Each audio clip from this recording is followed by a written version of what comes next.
So guys, আসলে Saint মার্টিনে মানে ৩ বার আসার পরও কেন সেন্ট মার্টিনে বারবার আসতে চাই, জাস্ট একবার দেখাই দেখ, সেটা দেখলে আপনারা বুঝতে পারবেন কেন সেন্ট মার্টিন সবার একটা ভালো লাগার জায়গা হিসাবে কাজ করে।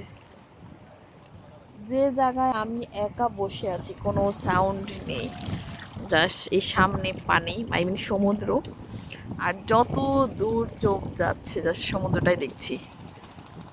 আর যে দারচিনির দ্বীপটা, আই মিন নারকেল জিঞ্জিরা বলে খ্যাত আর কি, সেটা যে আমি এক জায়গায় বসলে এক মাথা থেকে পুরো সেন্ট মার্টিনটা আমি খালি চোখে দেখতে পাচ্ছি। জাস্ট বলেন, আপনি বলে দেখেন যে কতটা সুন্দর এই সেন্ট মার্টিন। আসলে যদি এই সেন্ট মার্টিনে প্রতি বছরে ৪-৫ বারও আসি, তাও আসলে মনটা ভরবে না। So that's why I love Saint Martin.